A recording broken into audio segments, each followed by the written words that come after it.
Donc, on va pouvoir nourrir nos 3 phoques du Groenland. On va pouvoir les voir apparaître et je vais pouvoir vous les présenter. Pourquoi on sépare les 2 espèces de phoques lorsqu'on les nourrit? On pourrait nourrir tout le monde en même temps, ça serait plus rapide, mais non.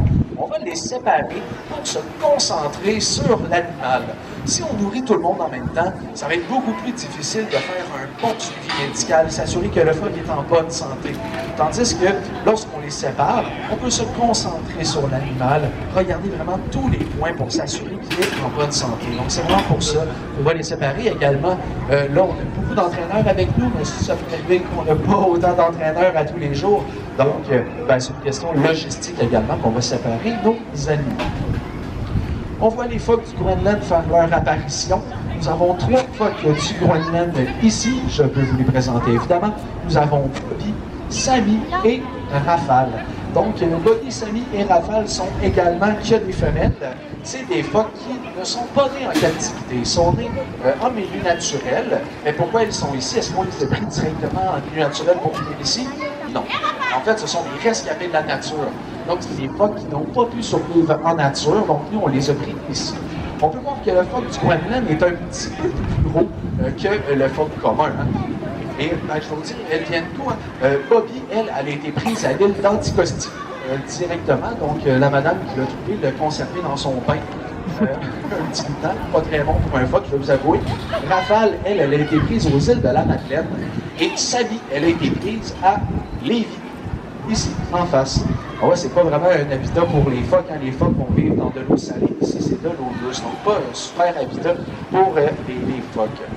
J'ai dit que nous avons que des femelles au niveau du phoque commun aussi. Pourquoi nous n'avons aucun mâle ici à l'aquarium? En fait, les mâles vont vivre un petit peu moins longtemps que les femelles. Également, on me dit que les mâles vont être un petit peu plus difficiles à entraîner. Ils sont un petit peu plus tête de coton. Je ne parlais pas des humains, vraiment juste les phoques. En tout cas, je ne m'avance pas là-dessus. Et bien, également, les mâles et les femelles se reproduisent très très bien en captivité. Donc, on pourrait se retrouver avec trop de phoques dans nos bassins. Et évidemment, c'est pas ça qu'on veut. On veut un bon espace là, pour nos animaux. Donc, nous avons uniquement des femelles. Le phoque du Groenland, où il habite en nature? Au Groenland. Ah oui, je l'ai entendu, le phoque du Groenland habite où? Au Groenland. Ben oui, excellent, vous êtes très bon. C'était une question qui n'était vraiment pas facile. Ben oui, ils vont vivre au Groenland, mais ils vont venir dans le Saint-Laurent une fois par année. Donc, pour donner naissance aux petits. Donc, ils font une migration de 3000 km, ce qui est quand même assez impressionnant. Ils vont mettre là-bas au petit, le petit du phoque, c'est le blanchon. Donc, le blanchon, le petit phoque blanc, poilu, tout mignon, ça va être le petit du phoque. Il va rester avec sa maman une semaine seulement. C'est vraiment pas long. Hein? Le lait maternel est très très gras, c'est environ 50% de matière grasse au du lait maternel. Donc, il va pouvoir prendre du poids très très rapidement. Et par la suite, la mère va partir vers le Groenland et le petit doit trouver son chemin au Groenland. Donc, c'est pour ça que certains phoques parfois vont avoir de la difficulté à retrouver leur chemin.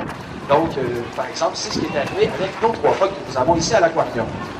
On peut voir qu'avec les phoques du Groenland, on va faire exactement la même chose qu'avec nos phoques communs, c'est-à-dire un entraînement biomédical. Donc, on va manipuler le phoque, on va lui faire ouvrir la gueule, bouger les nageoires, toutes sortes de choses qu'ils vont faire. Pour nous, ça va nous indiquer leur état de santé. Est-ce que le phoque reste toujours dans l'eau ou parfois il va sur les berges, selon vous? Vous pouvez le plier, ouais. Sur les berges, hein? Ben oui, absolument. Les phoques vont aller sur les berges parfois. Et souvent, ils vont sur les berges pour muer, pour changer de poil. Puisque le phoque va changer de poil, c'est très, très important pour lui. Donc, lorsqu'il est sur les berges pour muer, il va adopter une position de banane. Une position en U, en fait. Donc, pourquoi il adopte une position comme ça? Ben, c'est pour limiter le contact avec le sol. Le sol, il est très, très humide, hein? Il y a de l'eau. Donc, le poil ne va pas très bien sécher, ça va être beaucoup plus dur à muer. Donc, lorsqu'il fait sa position de banane, ben, il va beaucoup mieux, il va muer beaucoup plus facilement. Au niveau du phoque du Groenland, la mue, elle est déjà passée, donc c'est tôt au printemps. Et les phoques communs, c'est un petit peu plus tard dans la saison.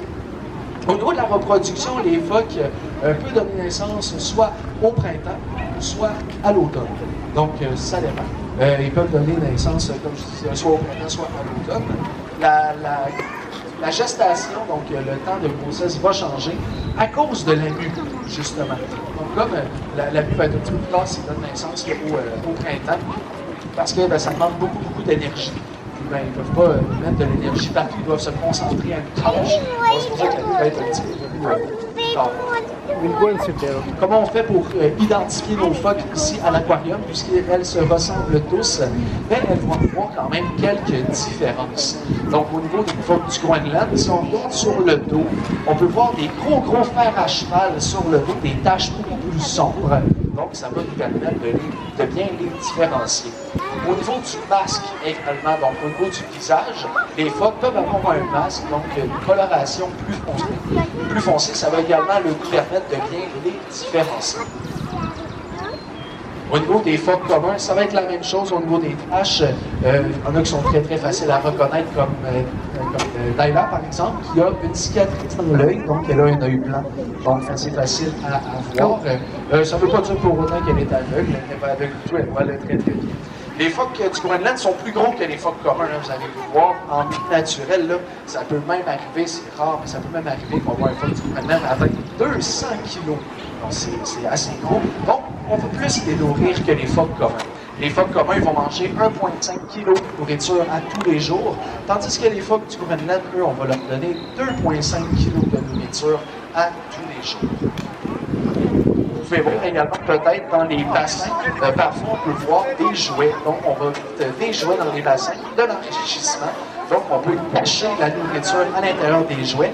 Donc il faut que le phoque travaille pour avoir accès à sa nourriture. Ça va être plus stimulant finalement pour elle. On a appris à nos phoques également le rapport d'objets. Donc on pourrait par exemple tirer un objet dans l'eau et le phoque le rapporte.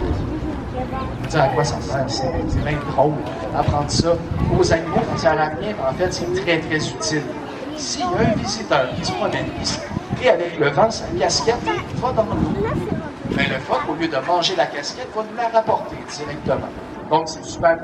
Je veux que personne tire sa casquette dans l'eau, c'était pas une invitation. Donc, c'est super pratique, c'est vraiment pour la santé des animaux. Ça peut donner là, on le voit d'ailleurs, justement.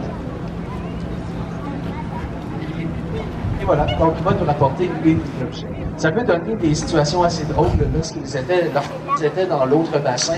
À l'automne, les feuilles tombaient dans l'eau, ben, ils les rapportaient toutes là, en espérant avoir de la nourriture.